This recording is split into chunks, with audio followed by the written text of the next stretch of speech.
Bien, ya es jueves y tenemos un gobernador con licencia que fue reemplazado por su propia secretaria de Educación, un senador acusado de nexos con el narco que se salió de su bancada justo antes de que lo sacaran, y una catástrofe en el Himalaya. Soy Íñigo y esto es México Centro.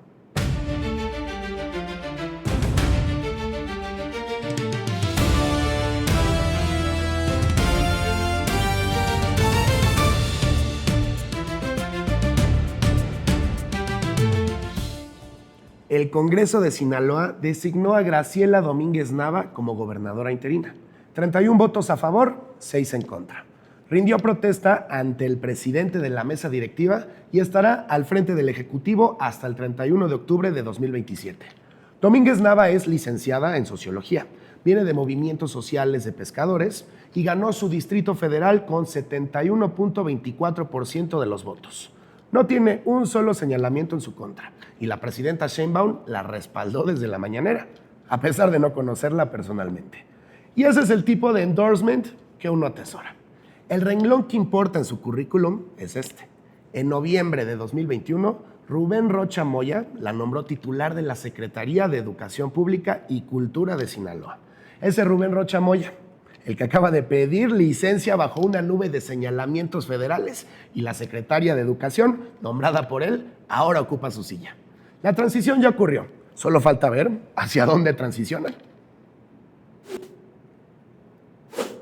El senador Enrique Insunza Cázares anunció su separación del grupo parlamentario de Morena y ejercerá su cargo como legislador independiente. La cronología es la siguiente. El martes, Monreal dijo que le correspondía a Insunza valorar su permanencia en la bancada y el miércoles, Insunza se fue. En una carta al coordinador Ignacio Mier, Insunza sostiene que lleva 4 meses siendo objeto de una campaña feroz de calumnias, después de que el Departamento de Justicia estadounidense difundiera los cargos en su contra. Y luego viene el pasaje que se robó el día. Dice que el verdadero objetivo de la ofensiva gringa no es él, sino alguien que posee el mayor liderazgo moral y político de la nación. No dio el nombre, pero no hacía falta. Un senador con solicitud de extradición pendiente acaba de convertir su propio expediente judicial en una carta de amor político. Es una maniobra, es atrevida y funcionó durante aproximadamente 3 horas. La Comisión Reguladora de Telecomunicaciones aprobó los lineamientos generales para la protección de los derechos de las audiencias. La comisionada, presidenta Norma Solano, informó que la consulta pública recibió 8,089 participaciones y fue tajante. Ni la propuesta ni los lineamientos tienen ningún elemento para concluir que la comisión puede hacer censura, y llamó a la censura un mito. Hace un mes, la Cámara de Radio y Televisión decía que estos lineamientos le permitían al gobierno decidir qué información es falsa o descontextualizada, y jueces federales hablaron de riesgo de censura institucionalizada. Lo que quedó aprobado fue que los concesionarios deberán distinguir la publicidad del contenido informativo, la noticia de la opinión, y contar con un defensor de audiencias designado por cada medio, con la CRT limitándose a registrar sus datos.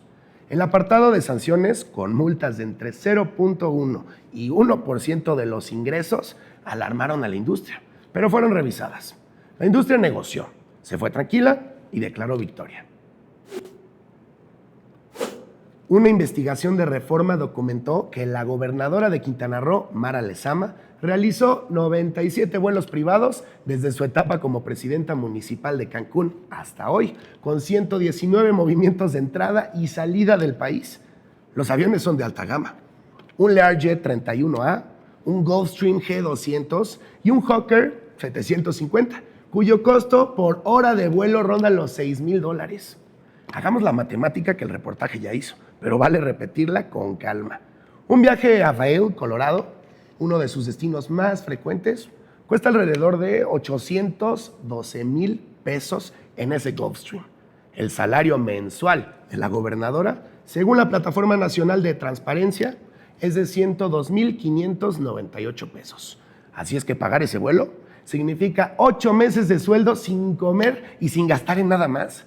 La aritmética es sencilla y no requiere comentario adicional.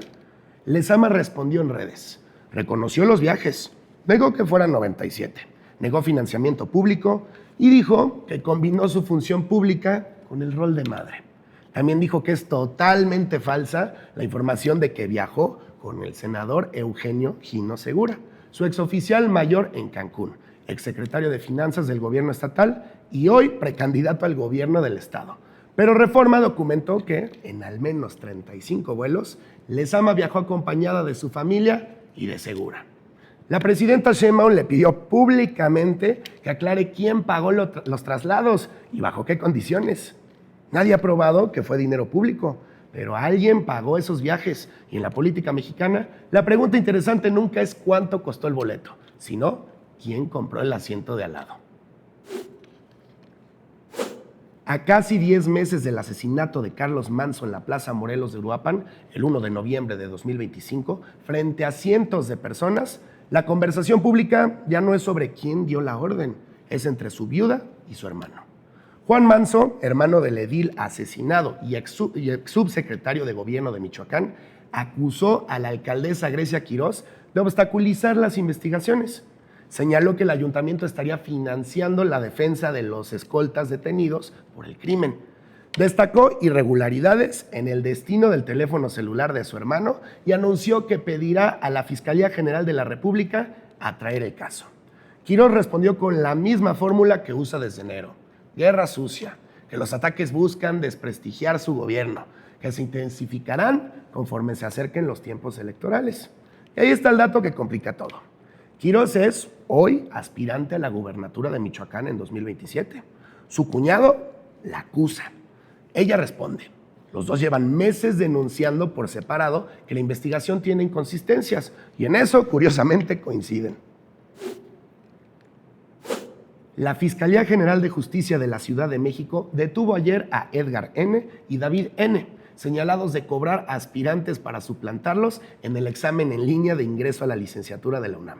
Operaban desde una academia llamada Más Preparación, en la que se ejecutaron 4 cateos simultáneos y hay dispositivos de almacenamiento bajo análisis. La investigación arrancó porque 9 aspirantes, que en teoría estaban cada uno en su casa resolviendo su examen, resultaron conectados desde la misma dirección IP. 9 personas, un solo punto de conexión. La UNAM entregó ese dato a la Fiscalía y la Fiscalía jaló del hilo hasta llegar a los 2 detenidos y los 4 cateos. Alguien montó una operación de suplantación con tecnología suficientemente sofisticada para manejar varios exámenes en paralelo, pero no tuvo suficiente sofisticación para usar distintas conexiones de internet. Como lo escuchan, prácticamente se pusieron máscaras con sus rostros antes de entrar a asaltar el banco. La Sala Superior del Tribunal Electoral confirmó el acuerdo del INE que obliga al partido Somos México a modificar su denominación, emblema y colores a más tardar el 31 de agosto, justo antes del proceso electoral que arranca formalmente el 10 de septiembre.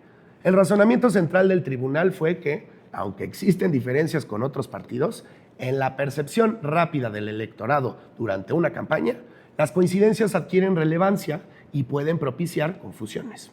En síntesis, el nombre, el logo y el color pasan el examen cuidadoso y reprueban el rápido. Ese es un criterio que, aplicado con consistencia, eliminaría la mitad del directorio partidista del país, pero ni el Movimiento de Regeneración Nacional, ni el Partido Revolucionario Institucional, ni el Partido del Trabajo, que hasta donde se sabe no representa a todos los trabajadores, tuvo este problema. El INE argumentó que Somos México no es neutral porque alude a toda la nación, que las letras MX inducen a creer en vinculación con el Estado y que su rosa mexicano se parece al de Fuerza por México, el partido del líder sindical Pedro Aces. Lo que el argumento no puede tapar es el calendario. El INE aprobó ese nombre, ese emblema y ese color cuando Somos México presentó su solicitud en enero de 2025 y 18 meses de mítines, marchas, playeras y propaganda después se los quita. Morena arrancó el desfile. La dirigencia nacional presentó a los primeros 5 coordinadores estatales de la defensa, de la transformación y la soberanía nacional. Un nombre tan largo que para cuando terminas de decirlo, ya empezó otra controversia en Sinaloa.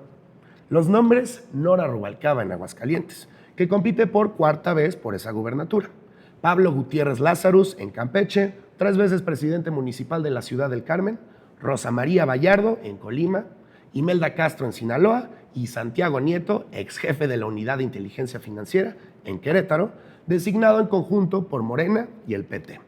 Las encuestas que definieron a cada uno no se transparentaron. Nomás se anunciaron los resultados, pero no los números. ¡Qué metodología tan limpia! Y aquí está el dato de estrategia. Los destapes estaban programados para después del informe presidencial en la primera semana de septiembre, pero se adelantaron para contener la tensión mediática en torno a las controversias de Rocha Moya. Si ese fue el plan, funcionó a medias.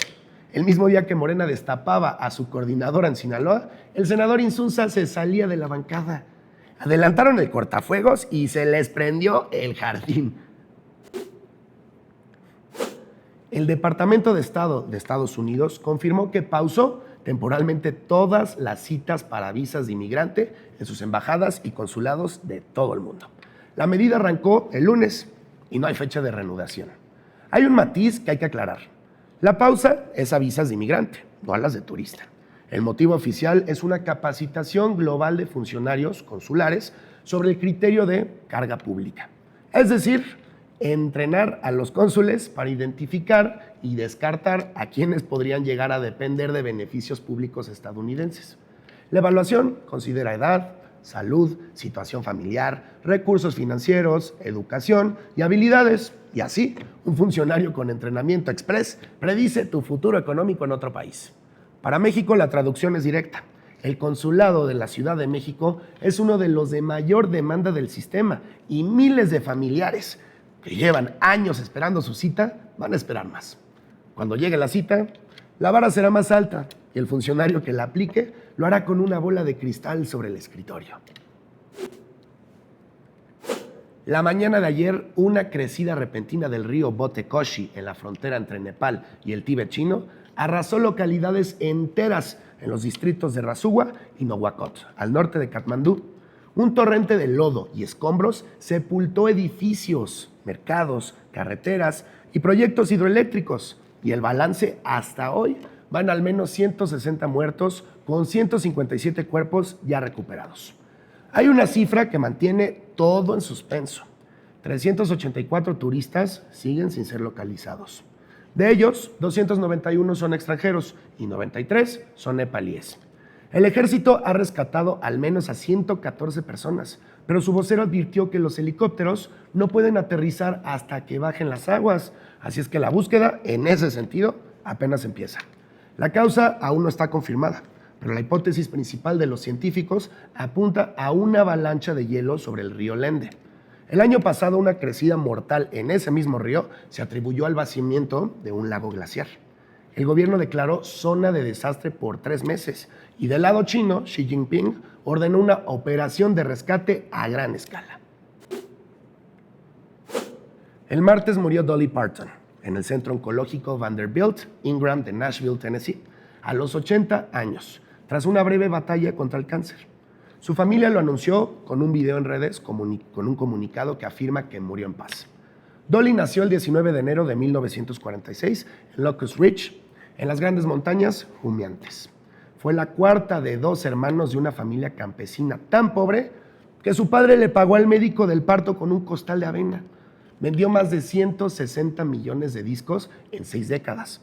Escribió Jolene y I Will Always Love You, la segunda, dicen, el mismo día que la primera.